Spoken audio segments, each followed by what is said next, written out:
Hey everybody, welcome to Watches with Dennis, and today I want to talk about Breitling, which has revealed a number of vintage-inspired watches, but I only want to focus on one. I want to focus on the Premier B09 Chronograph 40, because it's the one I think that's been getting the most attention. Now, Breitling technically wasn't a part of Watches and Wonders, but all of these new watches dropped around the same time period, so some people associate it with that particular set of reveals. I'm keeping it separate, because it technically wasn't at the event.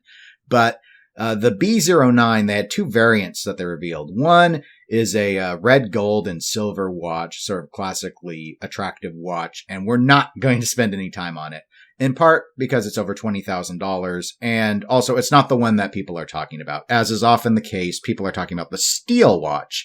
And so we're going to talk about the stainless steel watch that has a pistachio green dial, or what I thought was a pea soup dial when I first saw it. However, it has grown on me more, and I do agree it is pistachio as well. Let's talk a little bit about the specifications of the watch first before we go into my overall thoughts about it. This is a mechanical watch, and it's hand wound, which is part of its vintage aesthetic that it's going for. It does have roughly a 70-hour power reserve. The chronograph goes to 30 minutes on the right subdial. It does 1/4 second tracking. The watch itself is 4 hertz. Movement has 28 joules. The case, as I noted, is stainless steel. We have a sapphire crystal.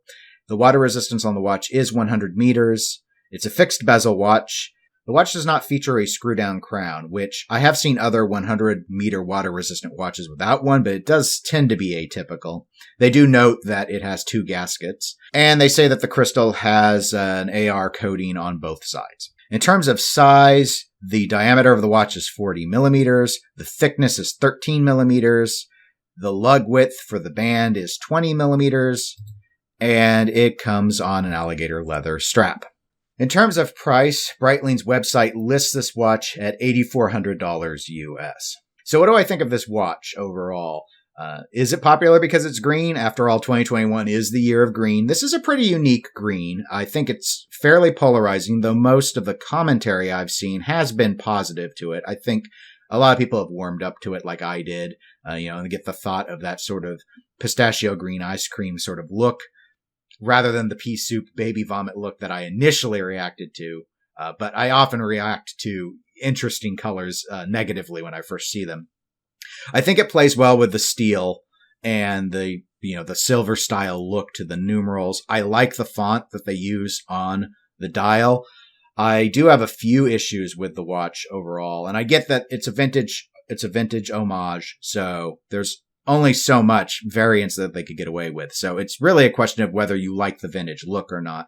And while I like the overall aesthetic to it, there are aspects that I don't like. So one of my issues with the watch is the Arabic numeral placement and the subdials. I do not like subdials that crop numerals, and so you only see part of the numerals. To me, it's an ugly look. I never can get behind it. I either want the numerals fully there or just not there at all. And this, obviously, you can see with the 2, 4, 8, and 10, part of them are sort of cropped away. I get why they do it. To me, it's weird. It just looks weird, and an odd way of appearing that I just can't get behind. Another issue I have is the watch only going to 30 minutes on the chronograph. This is historically accurate to this type of watch, so in a way, it's really the right thing for them to do. It's so functionally limiting that I've already done a review on a Hamilton that I own, and it also only goes to 30 minutes. And I used to use a quartz chronograph to time functions like when I was working on activities at the office, and it would go more, I needed to go further than an hour. I'd spend more than an hour on a project.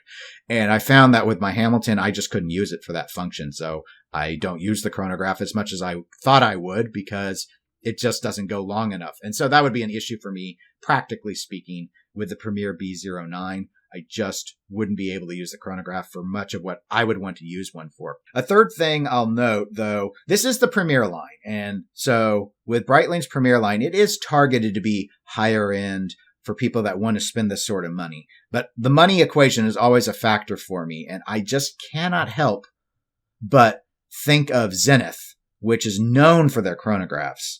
And you're getting into El Primero price points at this $8,400 mark. In fact, Zenith does have an El Primero. It's the Chronomaster Revival El Primero A384 that on their website is also $8,400. Now, I think it's a lot less attractive, at least in terms of the case shape. It's a very unique case, and I have an image up so you can see it. But in terms of a high-powered chronograph, it's hard to beat Zenith at this price point. And obviously the watches aren't one-for-one comparisons. The Zenith is only 37 millimeters, whereas the Breitling is 40. The Breitling is a manual movement. This is an automatic movement. The El Primero has a lot shorter power reserve. It's only 50 hours. It's got half the water resistance. That being said, the El Primero does have a frequency of 5 hertz, so it's beating at a faster rate. It thus can be more accurate on the seconds for the chronograph. And as I had noted earlier with my problem with chronographs only going to 30 minutes, this one has a subdial for hours. So it can actually track a lot longer than what the Breitling is offering.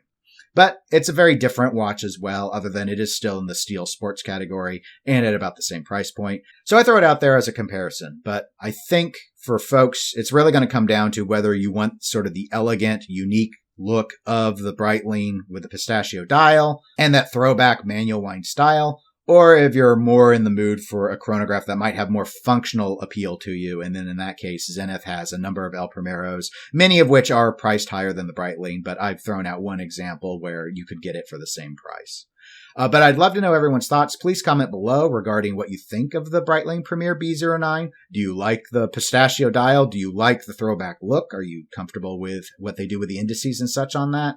Obviously, it's trying to be authentic to the past, so some of the things they're going to do with it aren't going to appeal to me, but might appeal to others. And I'd love to hear opinions on it because I know everyone has different thoughts when it comes to watches. Other than that, if you enjoyed the video, please give it a like and click on the subscribe button if you'd like to be notified when I have future videos. Other than that, I hope everybody has a great day. Thanks.